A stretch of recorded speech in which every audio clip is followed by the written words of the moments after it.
ओम ह्रीं ऋषिरुवाच देवासुरमभूद्युद्धं पूर्णमब्धशतं पुरा महिषे सुराणामधिपे देवानां च पुरन्दरे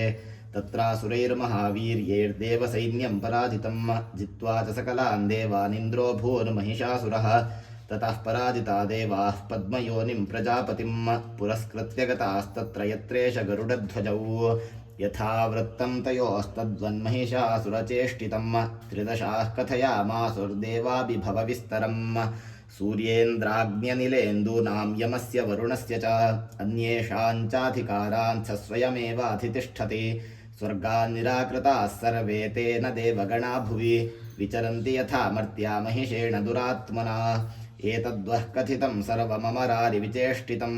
शरणं च प्रपन्ना स्मो वधस्तस्य विचिन्त्यताम् इत्थन्निशम्य देवानां वचांसि मधुसूदनः चकारकोपं शम्भुश्च भ्रुकुटीकुटिलाननौ ततोऽतिकोपपूर्णस्य चक्रिणो वदनात्ततः निश्चक्राममहत्तेजो ब्रह्मणः शङ्करस्य च अन्येषां चैव देवानां शक्रादीनां शरीरतः निर्गतं सुमहत्तेज तच्चैक्यं समगच्छत अतीव तेजसः कूटं ज्वलन्तमिव पर्वतं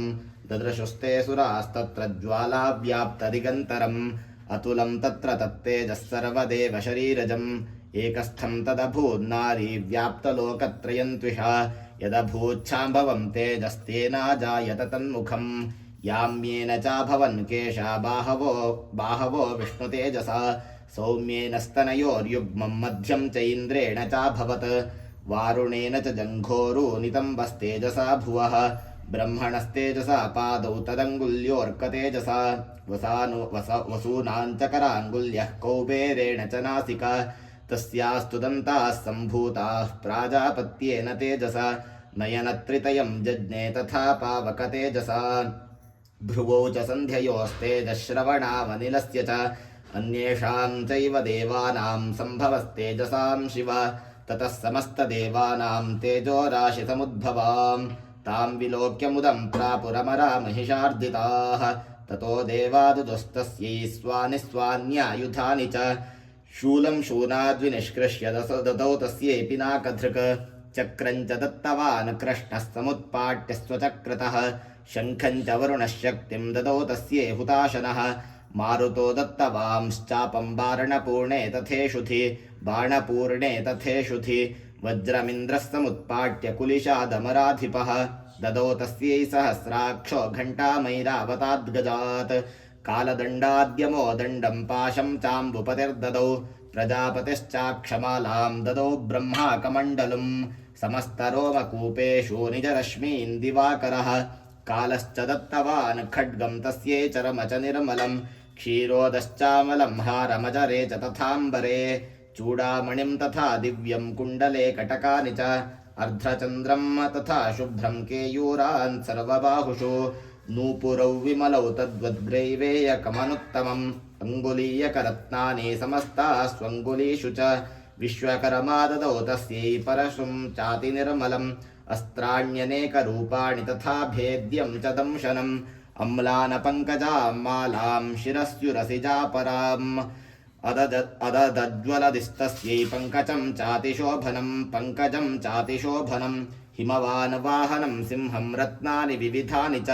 ददाव शून्यं सुरयापानपात्रं धनाधिपः शेषश्च सर्वनागेशो महामणिविभूषितं नागहारं ददौ तस्यै धत्ते यः पृथिवीमिमाम् अन्यैरपि सुरैर्देवी भूषणैरायुधैस्तथा सम्मानिदानदादोच्चैस्ताट्टहासं मुहुर्मुहुः तस्यानादेन घोरेण कृत्स्नमापूरितन्नभः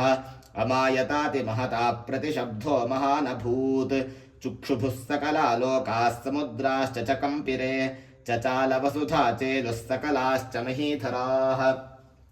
जयेति देवाश्च मुदा तामूचुः सिंहवाहिनीं तुष्टुगुरुमुनयश्चैनां भक्तिनम्रात्ममूर्तयः दृष्ट्वा समस्तं संक्षुब्धं त्रैलोक्यममरारयः सन्नद्धाखिलसैन्यास्ते समुत्तस्थुरुधायुधाः आह किमेतदिति क्रोधादाभाष्य महिषासुरः अभ्यधावत तं शब्दमशेषैरसुरैर्व्रतः सतदर्श ततो देवीं व्याप्तलोकत्रयान्त्विषा पादाक्रान्त्यानतभुवं किरीटोल्लिखिताम्बरां क्षोभिताशेषपातालां धनुर्जानिस्वनेन तां दिशो भुजसहस्रेण समन्ताद्व्याप्य संस्थितां ततः प्रवव्रते युद्धं तया देव्यासुरद्विषाम् अशस्त्रास्त्रैर्बहुधा मुक्तैरादीपितदिगन्तरम् महिषासुरसेनानीश्चिक्षुराख्यो महासुरः युयुधे चामरश्चान्यैश्चतुरङ्गबलान्वितः रथानामयुतैः षड्भिरुदग्राख्यो महासुरः अयुध्यतायुतानां च सहस्रेण महाहनुः पञ्चाशद्भिश्च नियुतैरसिलो महासुरः अयुतानां शतैः षड्भिर्बाष्कलो युयुधे रणे गजबाधिसहस्रौघैरनेकैः परिवारितः व्रतो रथानां कोट्या च युद्धे तस्मिन् युध्यत बिडालाख्यो युतानां च पञ्चाशद्भिरथायुधैः युयुधे संयुगे तत्र रथानां परिवारितः अन्ये च तत्रायुतशो रथनागहैर्व्रताः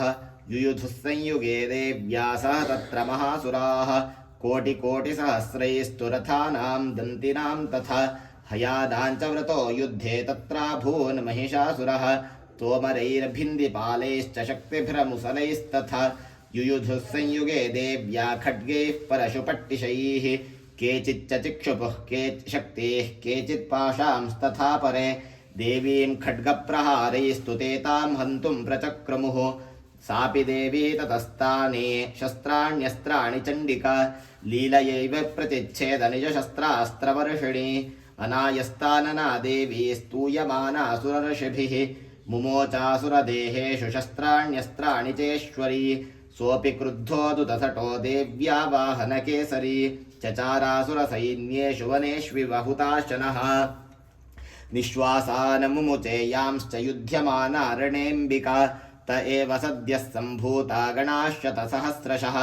युयुधुस्ते परशुभिर्बिन्दिपालासि पट्टिशैः नाशयन्तोऽसुरगणान् देवी शक्त्युपबृंहिताः अवादयन्त पटहान् गणाः शङ्खांस्तथा परे मृदङ्गांश्च तथैवान्ये तस्मिन् युद्धमहोत्सवे ततो देवी त्रिशूलेन गदया शक्तिरुष्टिभिः खड्गादिभिश्च शतशो निजघानमहासुरान् पातयामास चैवान्यान् घण्टास्वनविमोहितान् असुरान् भुवि पाशेन बद्ध्वा चान्यान् कर्षयत् केचिद्विधा कृतास्तीक्ष्णैः खड्गपातैस्तथा परे विपोथिता निपातेन गदया भुवि शेरते वेमुश्च केचिद्रुधिरं मुसलेन भृशं हताः केचिन्निपतिता भूमौ भिन्नाः शूलेन वक्षसि निरन्तराश्च रोघेण कृताः केचिद्रणाजिरे सेनानुकारिणः प्राणान् मुमुचुस्त्रिदशार्दनाः केषाञ्चिद्बाहवच्छिन्नाश्छिन्नग्रीवास्तथा परे शिरांसि पेतुरन्येषामन्ये मध्ये विदारिताः विच्छिन्नजङ्घास्त्वपरे पेतुरुर्व्यां महासुराः एकबाक्ष्वक्षचरणाः केचिद्देव्या द्विधा कृताः छिन्नेऽपि चान्ये शिरसि पतिताः पुनरुत्थिताः ननृतुश्चापरे तत्र युद्धे तूर्यलयाश्रिताः कबन्धाश्छिन्नशिरसः खड्गशक्तृष्णिपाणयः तिष्ठतिष्ठेति भाषन्तो देवी मन्ये महासुराः पातितैरथनागाश्वैरसुरैश्च वसुन्धरा अगम्या सा भवत्तत्र युत्राभूत् स महारणः शोणितौघा महानद्यः सद्यस्तत्र प्रसुस्रुभुः मध्ये चासुरसैन्यस्य वारणासुरवाजिनां क्षणेन तन्महासैन्यमसुराणां तथाम्बिका निन्ये क्षयं यथा वह्निस्तृणुदारुमहाचयं स च सिंहो महानादमुत्सृजन् धुतकेसरः शरीरेभ्यो मरारीणामसूनि भविचिन्वति देव्या गणैश्च तैस्तत्र कृतं युद्धं तथासुरैः यथेषां तुतुषुर्देवाः पुष्पवृष्टिमुचो दिवि स्वस्ति श्रीमार्कण्डेयपुराणे सूर्यसावर्णिके मन्वन्तरे श्रीदेवी महात्म्ये द्वितीयः श्रीजगदम्बार्पणमस्तु।